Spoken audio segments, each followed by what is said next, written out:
Om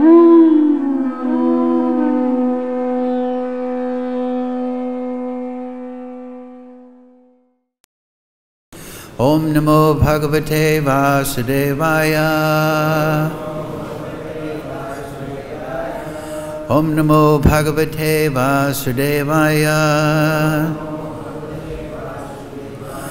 Om Namo Bhagavate Vasudevaya.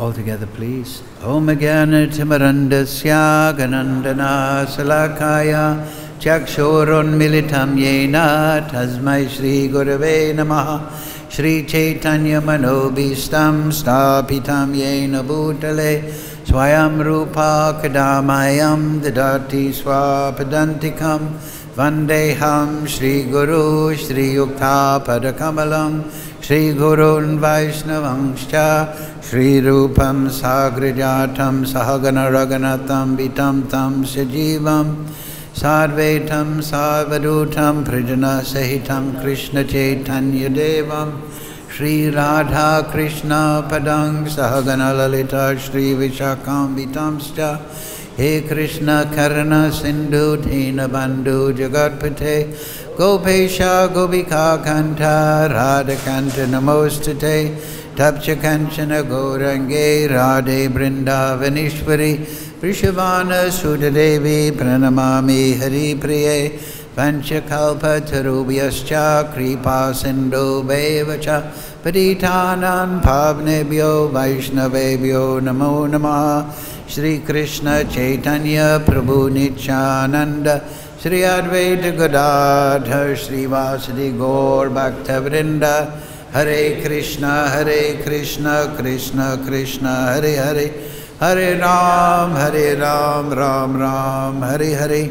So reading from Srimad Bhagavatam, 7th canto, 14th chapter, verse number 12. Translation and commentary, Srila Prabhupada. Chapter entitled, Ideal Family Life.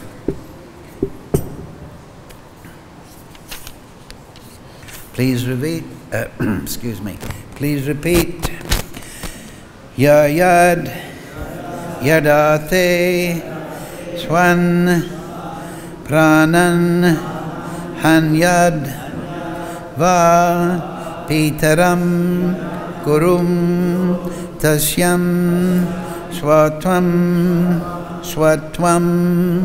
shriyam yayad yas tena yajito jitaha yadate shyan pranan hanyadva pitaram gurum tasyam swatvam shriyam jhayat yastena yajito jitaha yadhyate swam pranam hanyadva pitaram gurum tasyan swatvam sriyam jayat yastena yajito jitaha. Please repeat. Yayat, one may give up. Yadate, for whom? Swan, one's own. Pranan, life. Hanyad, one may kill. Va, or. Pitaram, the father. Gurun, the teacher or spiritual master. Tasyam, unto her. Swatvam, ownership. Sriyam, unto the wife. Yat, one must give up. Yaha, one who. The Supreme Personality of Godhead. Tena, by him. He, indeed. Ajitaha, cannot be conquered. Jitaha, conquered. Translation. One who so seriously considers one's wife to be his own, and that he sometimes kills himself for her, or kills others, including even his parents or his spiritual master or teacher. Therefore, if one can give up his attachment to such a wife, he conquers the Supreme Personality of Godhead, who is never conquered by anyone. Please repeat. One so seriously considers one's wife to be his own, that he sometimes kills himself for her, or kills others, including even his parents or his spiritual master or teacher. Therefore, if one can give up his attachment to such a wife, he conquers the Supreme Personality of Godhead, who is never conquered by anyone. Purport Srila Prabhupada. Every husband is too much attached to his wife. Therefore, to give up one's connection with his wife is extremely difficult. But if one can somehow or other give it up for the service of the Supreme Personality of Godhead, then the Lord himself, although not able to be conquered by anyone, comes very much under the control of the devotee.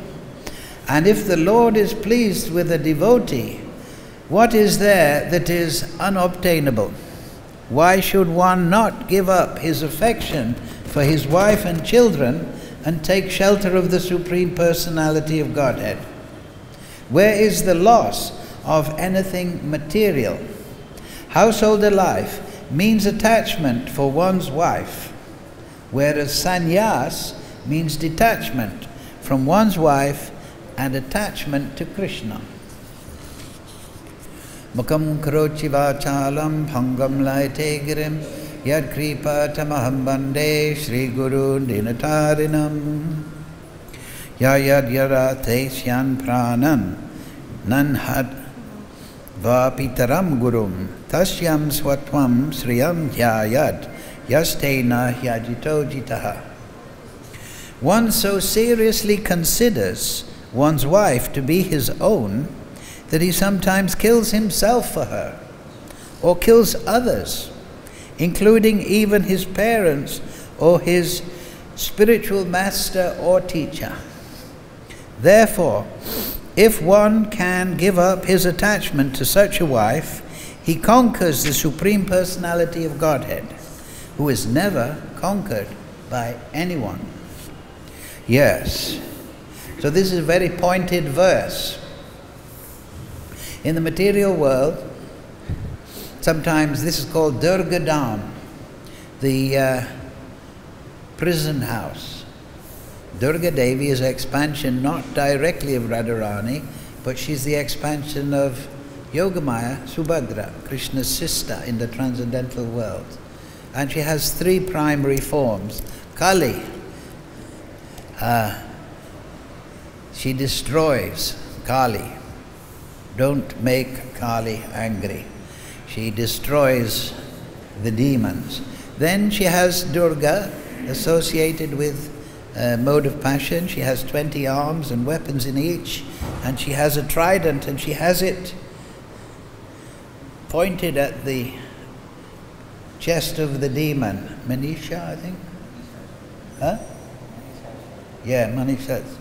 So those three are, they mean Adidevi, Adibodhi, misery. Miseries by the environment, miseries by other living entities, miseries according to one's mind and body, and she's pointing that at the heart. And then she has her Parvati form, daughter of the Himalayas, very beautiful. If you go to Parvati Valley, up, nice time to visit, then you'll see beauty, flowers. She rides upon a deer, not a lion, and everything is very beautiful. But there's one verse in the Brahma Samhita that sums her up. Yes. Stristi stiti pradaya sadhana shakti eka chayeva yasya bhuvanani bivarti durga ischana rupam api yasya tate sate sa govindamadi purusham tamam bhajami. The external potency Maya, so she's Maya. She's expanded from Yogamaya Subhadra and she is Mahamaya. She's not the illusion or the yoga Maya that connects you with Krishna in Leela, but she is the Maya that puts you under the 20 weapons of birth, death, old age and disease in the material world. Who is the nature of the shadow of the Chit potency. Shadow of the Chit potency. Is worshipped by all people as Durga, the creating, preserving and destroying agency of this mundane world. I adore the primeval Lord Govinda, in accordance with whose will Durga conducts herself.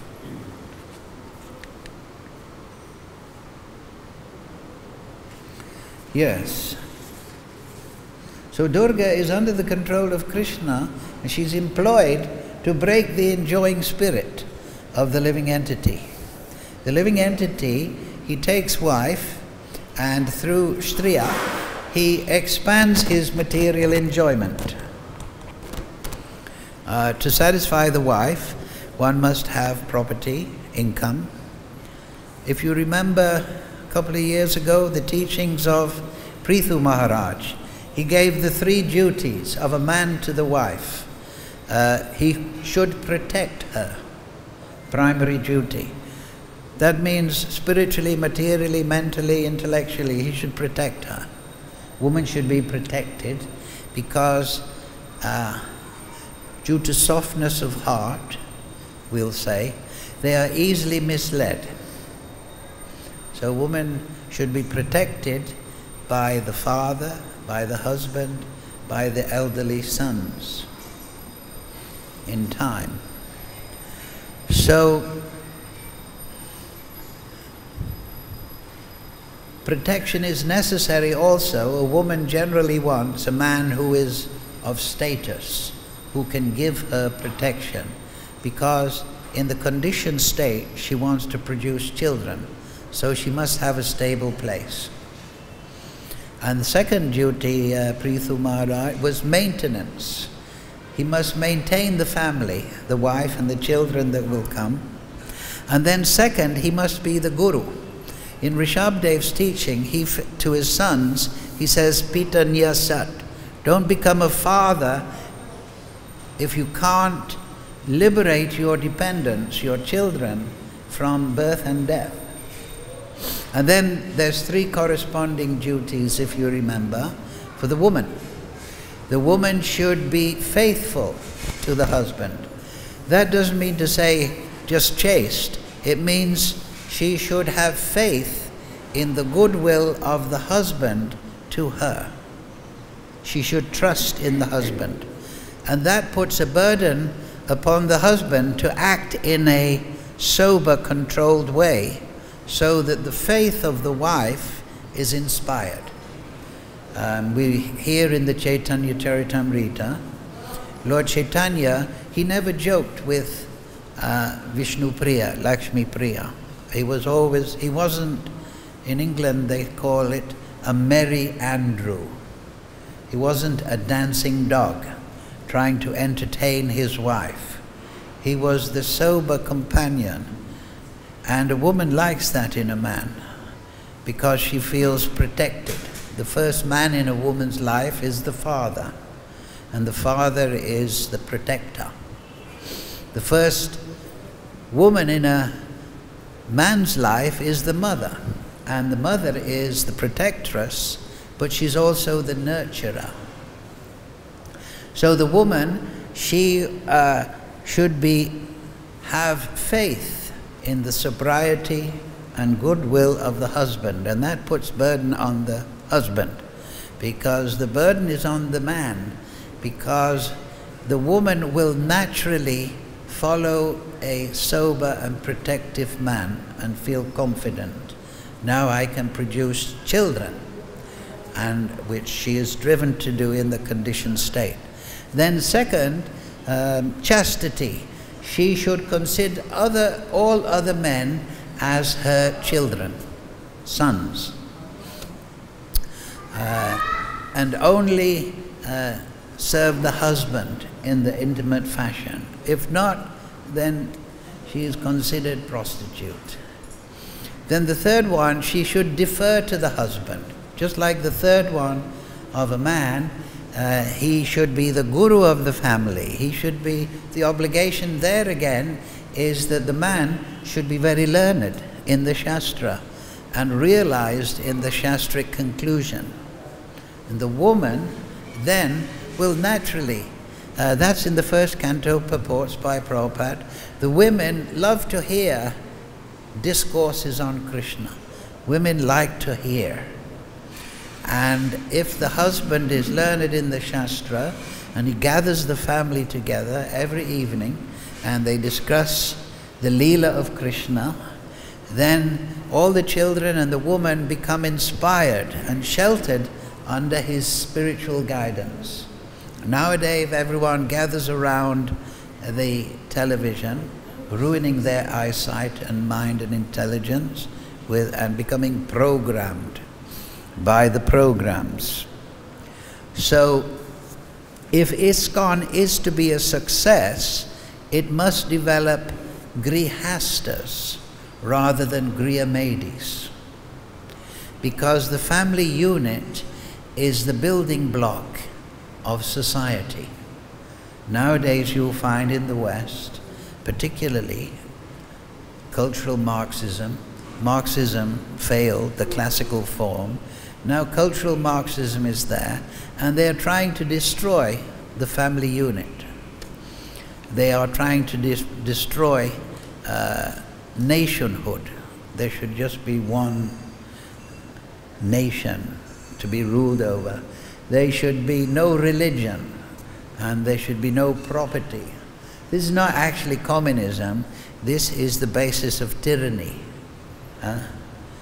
So this is the material impetus. Let me control not just my family, but the whole society.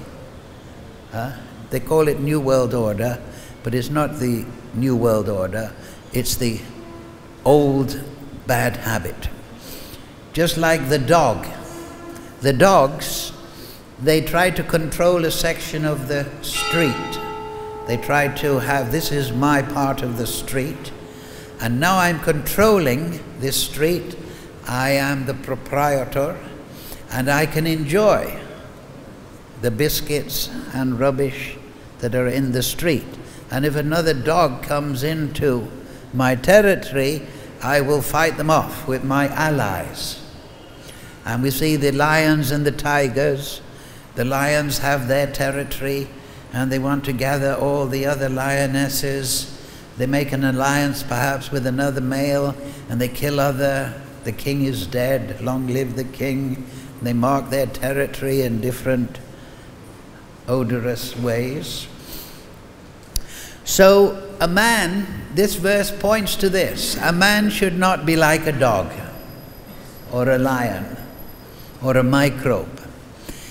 He should understand, as it says in the Upanishad, Ishavasya idam sarvam yat kinchat jagajam jagat tena taktena bunjita magrida kashaswit danam.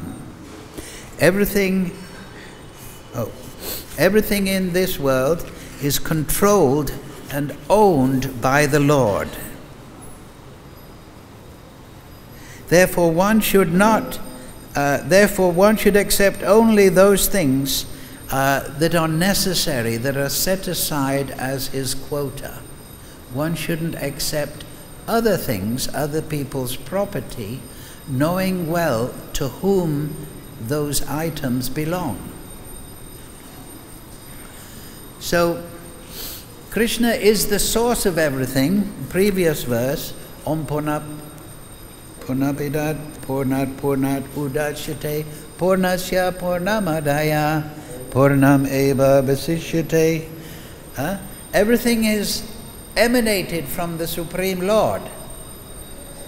So we should understand also when in the Vedanta Sutra, Vedavyas has said Atato Brahma Jignas. But then when he describes the Supreme Lord, what's the first point? And it's the starting of the Bhagavatam, which is the commentary on the Vedanta Sutra, Janmadi Ashyata. Everything, the source of everything is the Supreme Lord. So he can claim proprietorship. He is the controller. He is the enjoyer. So a man, he expands his material facility through the wife, through the children, through the grandchildren, through his work, through his relations. But he should also understand, and this is essential for the grihasta as opposed to the griha medi, that all this is the property of the Supreme Lord, and I am the appointed guardian and supervisor of this, and all people dependent upon me in this situation, I have a duty to bring them to Krishna consciousness. Then he, with this mentality, he is not thinking I'm the source of the controller of the children and the wife and this is my property. He's seeing that all this is belonging to the Supreme Lord, and therefore I should offer it, my endeavors in this situation, to the Supreme Lord. Then he is an enlightened soul. If he claims proprietorship over the wife, then as this verse says, he may become so disturbed that he kills himself if his wife is unfaithful. Or if his wife is attacked by another person, he may kill that person. Even his father or his guru, he may be so impassioned by Durga Devi, by Kali, that he acts as a murderer. And how can he sober up unto this idea? He should understand 10th chapter of the Gita, Mrityu Sarva Haraschaham. In this life, we may claim this wife is mine, this property is mine, these children are mine, but then Mrityu will come and take every single thing. And if we're attached, we will be in lamentation. We will call for the wife. We will call for the mother. And then we will be born, if we're lucky, as a human woman.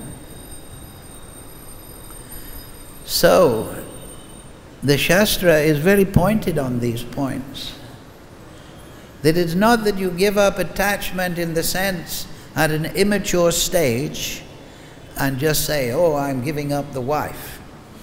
In the Bhagavad-Gita, there's 3 forms of renunciation. Mode of goodness, renunciation.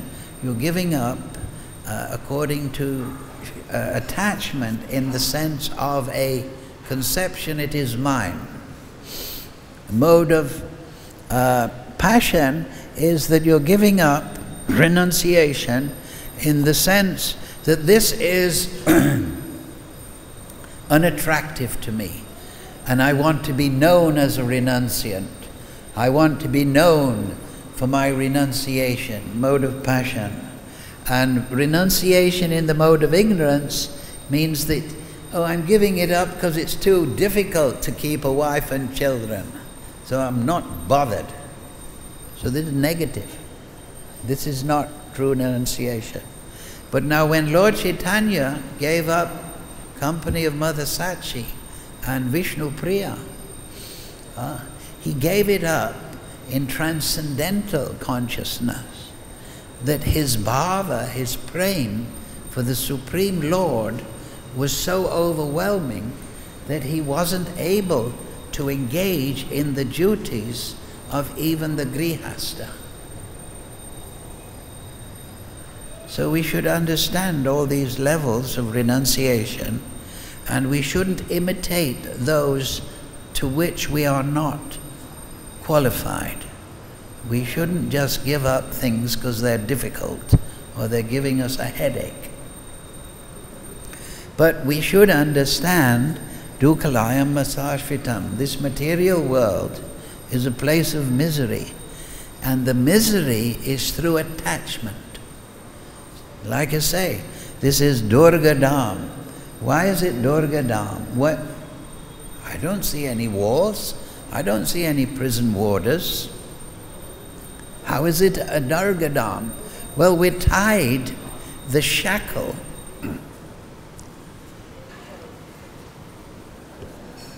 The shackle is sex life. We're shackled in the prison house by sex life. However, most people, they will have to have sex life. So they should enter the grihastha ashram and have regulated sensuality for the purpose of producing nice children. According to the consciousness, as the husband and wife unite, a corresponding soul of corresponding consciousness will be attracted. If they have drunken sex life, then they cannot expect a good child of good consciousness. But like as in the last class, Chaitanya Das, they actually went to Lord Chaitanya and said, we're having a dream, the wife is having a dream, can we have a child? Lord Chaitanya, yes, you must. And then Parameshwari Das was born, the life of Nityananda Prabhu. So this is vital information, because if we look at the Bhagavad-Gita, the beginning of Bhagavad-Gita, what was Arjuna's main objection? That the women will not be protected. And if the women are not protected, Vana Shankara,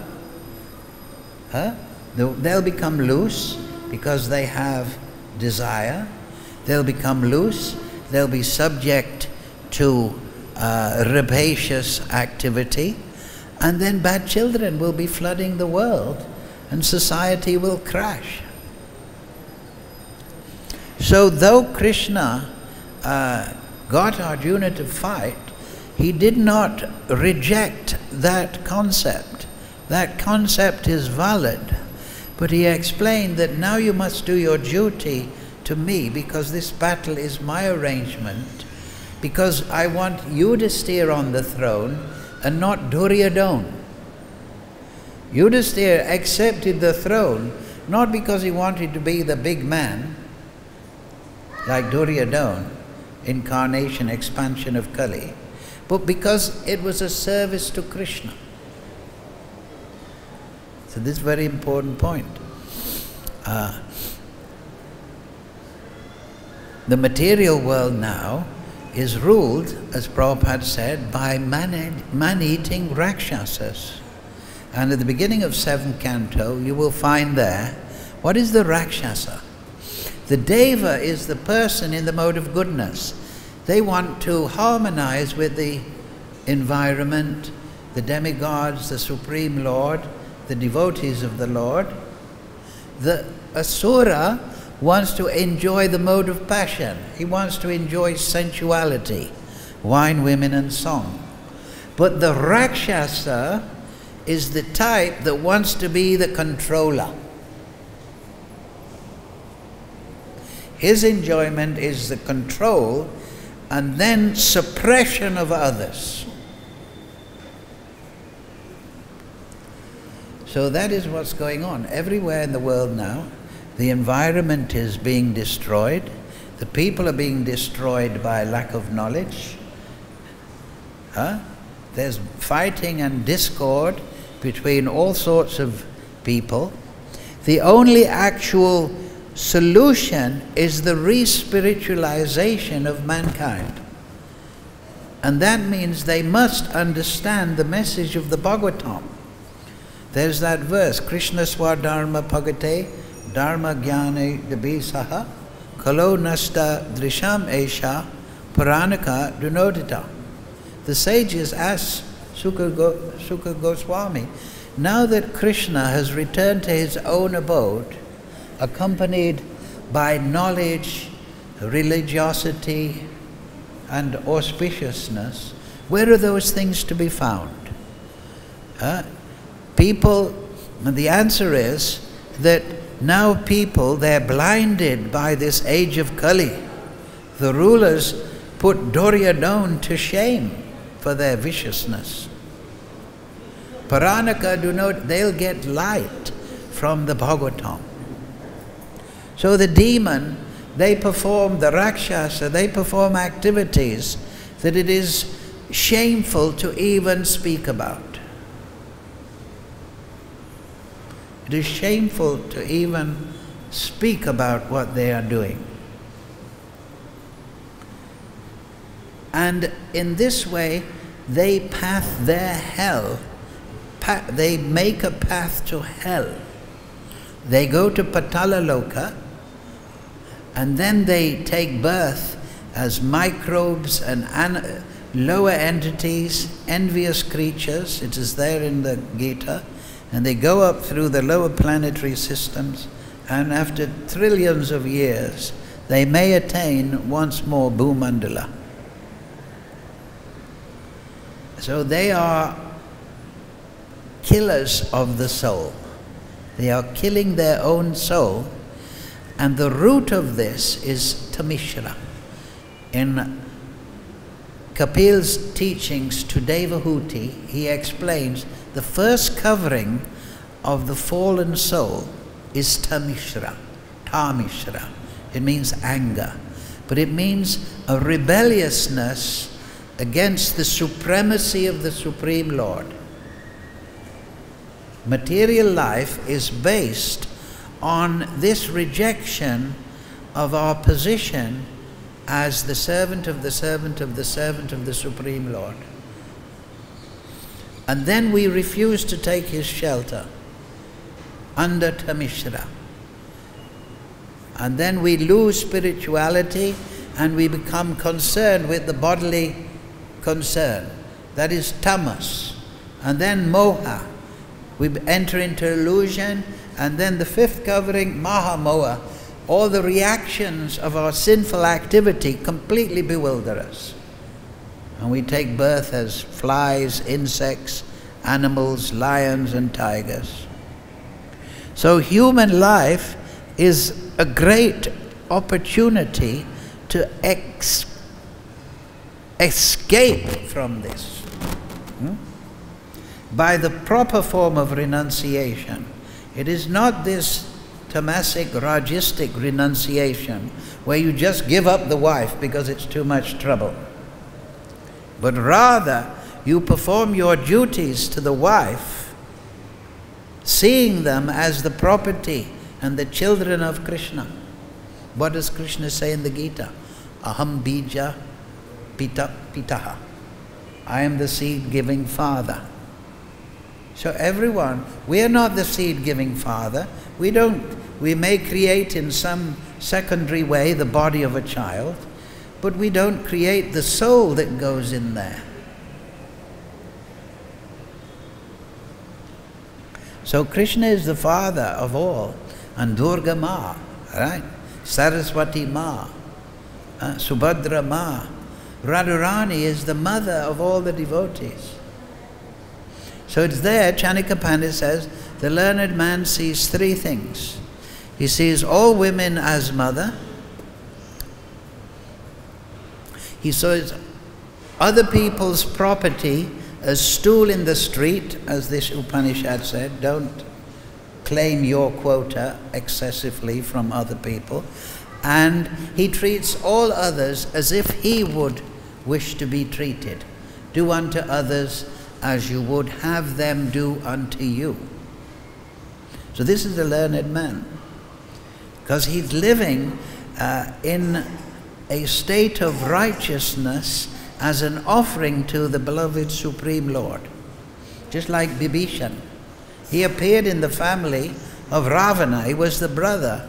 But he prayed to the devotees and the Supreme Lord, may I always walk the path of righteousness. So this aspiration, in the Bhagavad-Gita, Krishna, 12th chapter, Krishna tells Arjuna, look, just fix your mind upon me, and in that way you will live always in me. But then, next verse, Krishna says, however, if you cannot fix your mind upon me without deviation, then follow the regulative principles of devotional service, and in that way you will attain a desire to attain me. The prayojan, necessity, the goal, is Krishna consciousness. It is a loving relationship. And the loving relationship with the Supreme Lord far surpasses any material relationship. And it is that love, Nitya Siddha Krishna Prem Sadhakabanai, that is residing in the heart. However, under moha, illusion, we are misplacing our loving propensity to the objects of this world and trying to enjoy them temporarily. But because we are spiritual beings, we are never satisfied by these relationships. Now, on this point, Lord Rishabdev in the 5th canto, 4th chapter, gives a wonderful dissertation that should be understood by all persons in Kali Yuga who want to become a human being. Prabhupada would quote this verse. I'll chant a little of the Sanskrit. Nayam deho deha bhajam niloke kastan kamam arte vidbojam ye tapo divyam putraka yena satvam sudyeta tasmad pramasokyam tvanantam. So there's no better dissertation on the proper form of renunciation than Rishabdev. Lord Rishabdev told his sons, my dear boys, he was going to retire from his priestly duties and concentrate on the Supreme.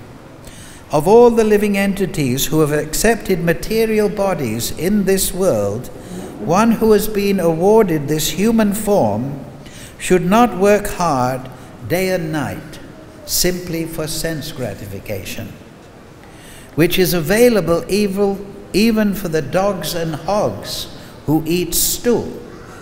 One should engage in penance and austerity to attain the divine position of devotional service.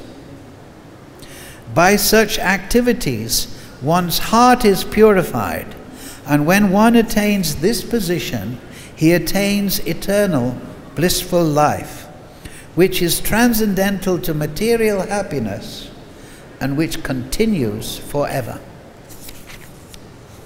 One can attain the path of liberation from material bondage only, this is the famous Mahatmanas, Mahatsevam Dwara Mahovimuktes verse. One can attain the path of liberation from material bondage only by rendering service to highly advanced spiritual personalities. These personalities are impersonalists and devotees.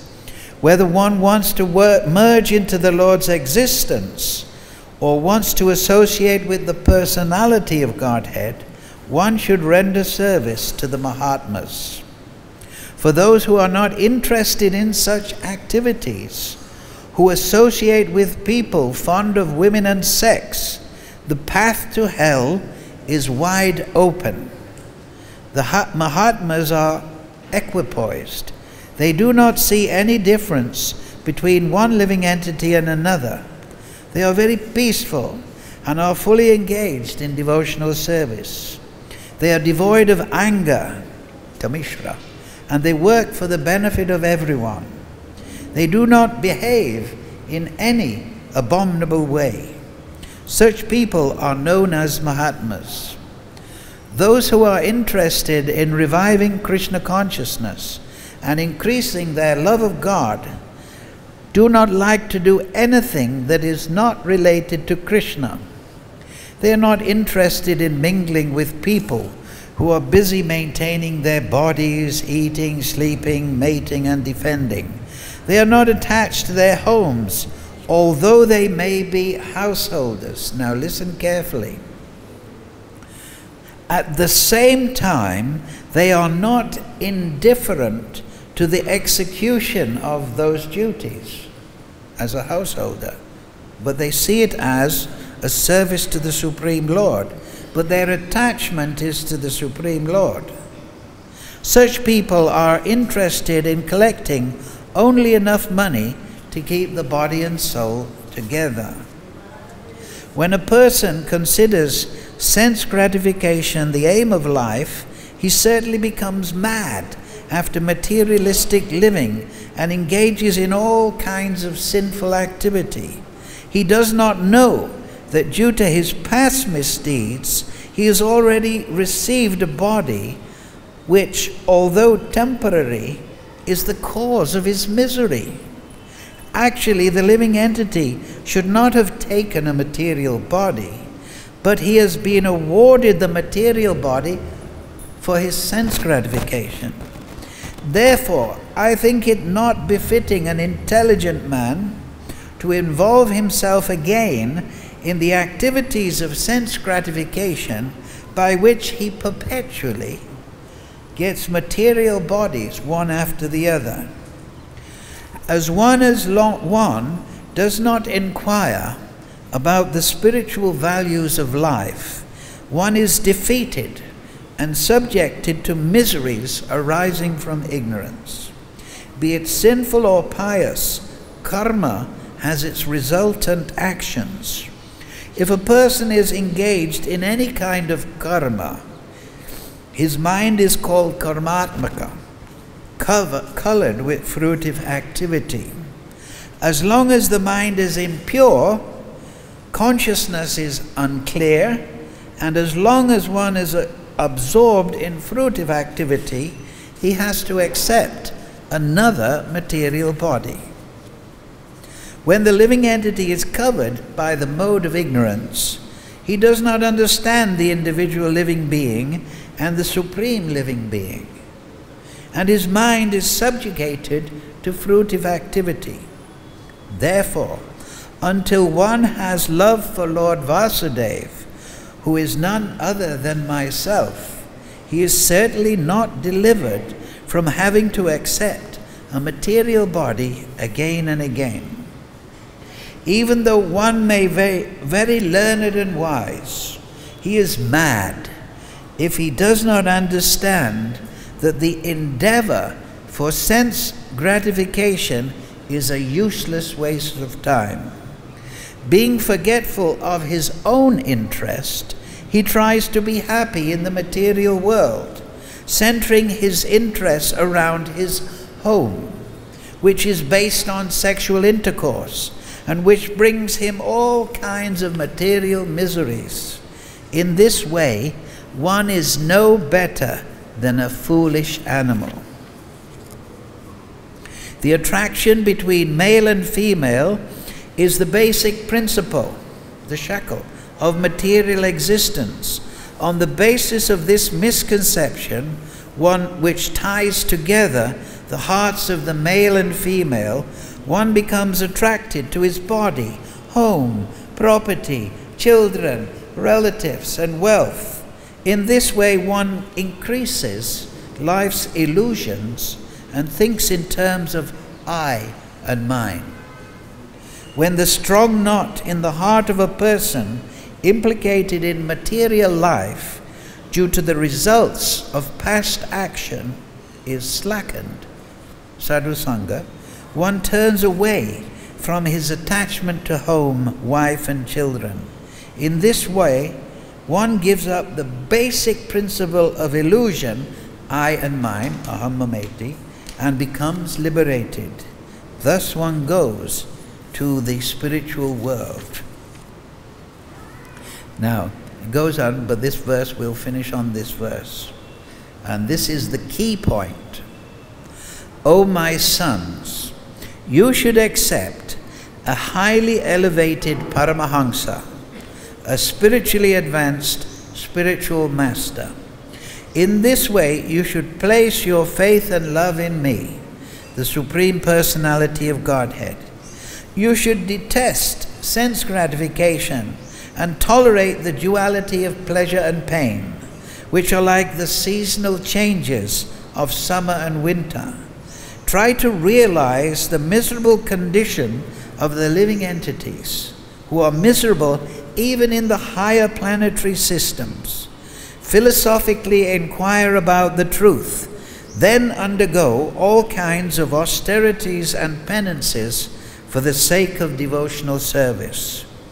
Give up the endeavor for sense enjoyment and engage in the service of the Lord. Listen to discussions about the Supreme Personality of Godhead and always associate with devotees. Chant about and glorify the Supreme Lord and look upon everyone equally on the spiritual platform. Give up enmity and subdue anger and lamentation. Abandon identifying the self with the body and the home, and practice reading the revealed scriptures. Live in a secluded place and practice the process by which one can completely control your life air, mind and senses. Have full faith in the revealed scriptures, the Vedic literatures, and always observe celibacy. Perform your prescribed duties and avoid unnecessary talks. Always thinking of the Supreme Personality of Godhead, acquire knowledge from the right source. Thus practicing bhakti-yoga, you will patiently and enthusiastically be elevated in knowledge, and you will be able to give up the false ego. Srimad Bhagavatam, Sri Chaitanya Mahaprabhu, Sri Krishna, Radha Krishna, Vrindavan Dham, Tulsi Maharani Ki Jai. Hare Krishna, Krishna Krishna, Hare Hare, Hare Ram, Ram Ram, Hare Hare. So, we'll finish on that point. Okay, one quick question. Huh?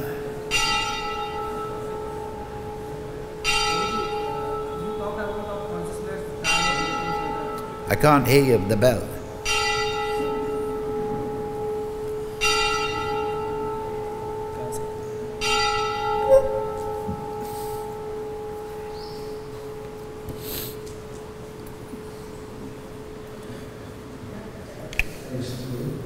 This question in my mind for very time, so you say about consciousness, time of getting children. Understand? So you say about consciousness, time of begetting children. If drinking consciousness, so child will also drink. Time of conception. He's trying to say at the time of conceiving the consciousness. Yeah, the child, a corresponding soul. But we see in ISKCON also our society, our devotee children, they are completely addicted to sinful activities. In ISKCON, everyone is addicted to sinful activity. we see in our society. You include yourself in that. I wouldn't be judgmental about other people. So this is the result of their past activities, and then this is the consciousness of that time they give children. Well, I don't agree with the premise of your argument. ISKCON is a society for people who want to give up sinful activities. And you would be advised to see devotees with a gentle eye and always remain the well-wisher of devotees. In Bhakti Alok, Bhakti Vinod explains that unless somebody is your disciple, you shouldn't be eager at all to correct them or be judgmental. Rather, you should be a good example. Example is better than precept. So if you want to generalize about thousands and thousands of devotees, then this is not a sign of humility. Any other points? All right. Hare Krishna. Srila Prabhupada Bhagavad-Gita Srimad Bhagavatam ki Jai.